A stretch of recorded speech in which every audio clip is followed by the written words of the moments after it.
Hey everyone, and welcome back. So today we are going to be doing the unboxing for the Legend of Zelda Game & Watch, and also we're going to be doing a sort of first impressions. I'm going to get back to you after playing about an hour of each game to tell you how it plays out, and is this thing maybe worth picking up.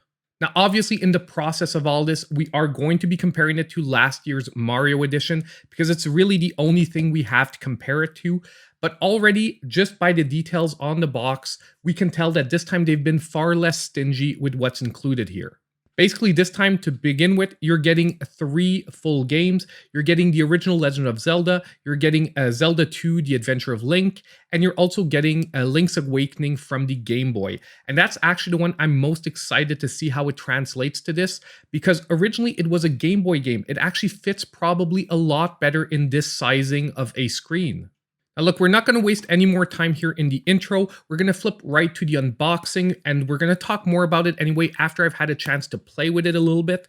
So you know what, just before we go, don't forget that if you do like the content here, consider hitting the like button and subscribing to the channel if you aren't already. So here we are set up to unbox. Now from the front, not much has changed from last year. If you look here, this is the Mario version. Everything is pretty much the same, only basically redone with Zelda graphics. Now, if we switch to the back now, this is where we can see that this time around they've packed in a lot more. First of all, as you can see, there are 3 titles here. We only had 2 on the Mario Edition Game & Watch, as well as we had the ball game. This time we have the Vermin, but it is a special Link version of the game. Not only that, but last time the only function we had was the regular clock, while this time we have a clock plus a timer. So overall, you can see that Nintendo maybe figured out that last year a lot of people didn't think there was much value in this pack, and this time they've tried to address that by including a little bit more. So now let's get the Mario Edition out of the picture and let's really get to the unboxing. That's what we're all here for. So everyone who was complaining that last time the channel didn't have an official knife, well now it does. So we do have an official unboxing knife now to make sure that we're doing this as cleanly and efficiently as possible. So now that we have that out of the way, let's just slide this out. And just like last year, the graphics or the basic graphics regarding the exact franchise are part of this little cover and not part of the cardboard itself, at least at the front. And I'd said that that was an odd thing because last year it was indicative of the fact that they would want to reuse this template for another gaming system in the future.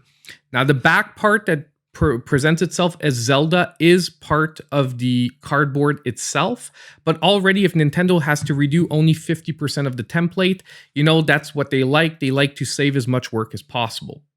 So now let's just get this out of the way and let's look at actually opening up the box. Now we're going to flip it around because most likely the system is going to be on the top. There we go. We can just slide it out like that. And it's pretty nice, actually. They put a little Triforce symbol right here. Nothing particular on the back, but I just saw something interesting. We can actually flip this out to make a stand out of it.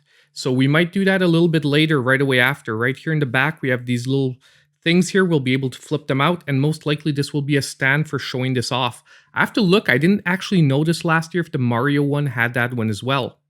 Actually, I wanted to answer that question right away because I was really intrigued. And no, the last year's Mario Edition, you had just this white cardboard, nothing to really show it off. So you can see that this year, Nintendo's put a lot more effort into making sure that this looks like a collector's piece and that you have a nice way to show it off. So now with that answered, let's continue on with the unboxing and let's get this thing unwrapped. And this is upside down, so let's turn this around. And here we have it. We have the Zelda edition of the Game & Watch. And before we turn it on, let's just take a quick look around. Still USB-C charging. We have the power button right on the side.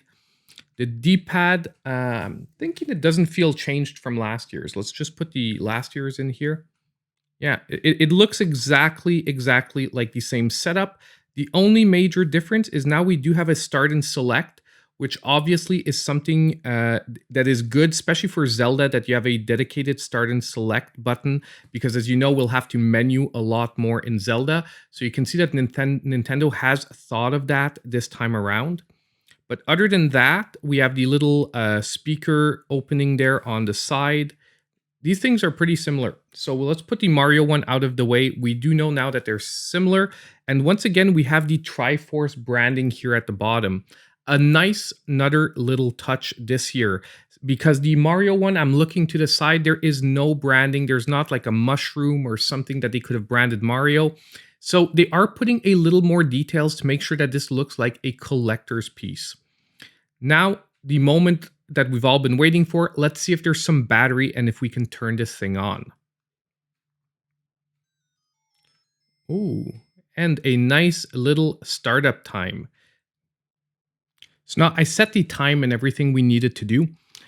Let's just boot up a game really quick and take a look at what it looks like. So let's grab here. Let's just choose the Zelda, the Legend of Zelda. Oh, let me just put that close to the mic so you guys can hear.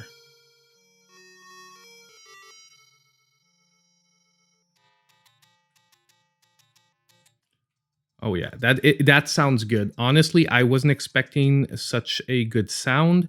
We can adjust it here. I'm going to lower it a little bit so that it doesn't interfere too much with me talking and showing you off everything we need to look at. We're going to lower it a little bit, and you've got the story that runs through the screen, which is pretty nice. So let's just start up a game. Let's choose a file here. So register your name.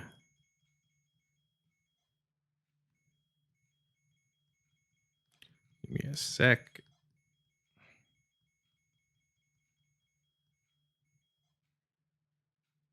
There we go. Let's choose the game and let's start this one up. Oh yeah, so right away, the D-pad feels very good for playing this. The buttons feel nice and mushy. Let's go here in our cave, grab our sword. It's dangerous to go alone. Take this. I love this. They kept the original mistaken translation here. So we're going to grab the sword. That's a classic thing. Honestly, I wouldn't have wanted them to update the translation packs just because it's such a part of the whole Zelda experience. And now that we have the sword, we can see how this controls. And yeah, it feels really good. And honestly, it feels better than the Mario, because basically Mario's a reaction-based game, meaning that the size and the feeling of the buttons are going to be so much more important to your overall experience. But I do think that Zelda is going to be a much more even experience, even on a small screen like this, because yes, there are reaction-based things, but it is not as important as in a game like Mario. So what I'm going to do now, let's just go take a look at another game really quick. Let's start up The Legend of Zelda Link's Awakening just for fun. And yeah, we've got that awesome intro scene. There are no screen size. What does this do? Original. Oh, so we have the choice between playing in full screen or original. So if you want to play by 4:3 so that the screen isn't stretched out, that is actually available. I didn't notice if that was available on Zelda as well. Let's pop back in. We'll come right back. Anyway, as you can see, we don't lose our progress when we flip from one game to another. So that is really good. Now you see Zelda doesn't have that option. We have the option for the brightness. Well, let's put that up for the camera.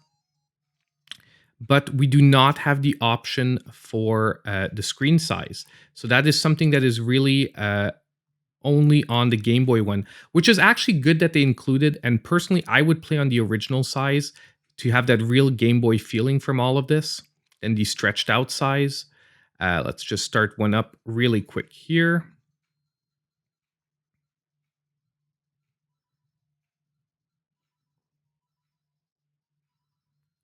There we go. Now, we're probably not going to play too much of this because it does start out with quite a little bit of storyline here when you're playing The Legend of Zelda: A Link to the Past. I mean, Link's Awakening. It does start with quite a bit of a storyline. So, you know, this isn't the point of the video. The point of the video is to really look at this thing, see how it looks when we open it, and does it play well. And I can tell you right away, once again, that it does play well. I'm going to play a few hours and then do my conclusion to let you all know if this thing is worth picking up, if these are good ports of the games. But already I can tell that I'm thinking these games are going to feel a lot better than last year's Mario's, just because they're way better for this small form factor, and especially Link's Awakening being a Game Boy game to start out with, it was made for a small form factor. And we're going to get to that in the conclusion because I think if Nintendo keeps down this path, they could actually be onto something with these Game Boy ports on these little Game & Watch systems. Okay, so here we are for the conclusion. And by the magic of editing software, we are about 2 to 3 hours later. So I've had time to put a couple of hours into the gameplay. I put about an hour into the first Zelda game and about an hour into Link's Awakening. And this is my conclusion on this year's Game & Watch, which is the Zelda edition. Number one, it is way better than last year's because Nintendo have put attention to very small details to make this more of a collector's piece. First of all, to answer your questions from the unboxing, yes, the box does convert into a stand, and you should be seeing it on screen right now about what it looks like when the stand is built with the device in the stand. And those are little elements that were lacking from last year's release because most people aren't buying this for functionality, they're buying it for collecting purposes. And if you direct your attention towards collectors, well, then at least they'll appreciate what they're getting. Now, that being said, however, I do find that this year's edition is a lot more functional than last year's. I gave you first impressions last year, and with the first Mario game, you could play through it pretty well on the Game & Watch, but when you got to the lost levels, it really was a lot more difficult because the small form factor, the controls on the D-pad and the buttons weren't exactly precise enough for a platformer that requires a lot of precision. But this year's Game & Watch with Zelda, I'm not saying you don't have to be precise in Zelda gameplay, it's just not the same kind of precision you need from an action platformer. Now, possibly Link's Adventure will be a little more difficult on this thing, but overall, I'm pretty happy with what I got. And for someone who's never played through these games and wants to play them in an official format from Nintendo, it's actually not that bad. If you look at picking up original copies of all three of these games, you're well above the $50 price point that this thing is at. Now, obviously, if we go into emulation, there are a lot cheaper options. That is guaranteed. But if we're talking about official channels, this is probably a pretty decent way to play these three titles.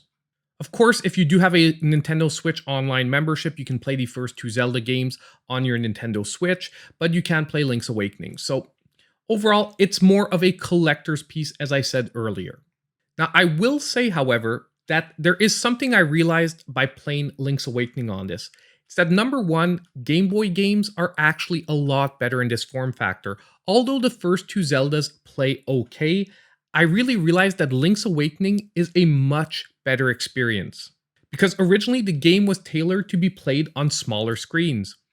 And if Nintendo is listening out there, probably not listening to a small channel like mine, but you know what? If they could mass produce these in bigger quantities with different variations, maybe pop like 4 really good classic Game Boy games on them, lower the price point to about $30, I really think Nintendo could be onto something, especially for people who don't have access to the original versions of those Game Boy games.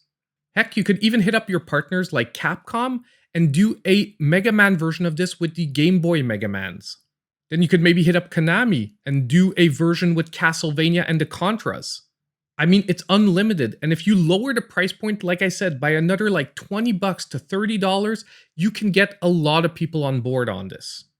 Overall, you know what? I think it's not going to happen, but it would be a really awesome idea to get those first generation Game Boy games in a portable factor at a decent price without having to go down the emulation route.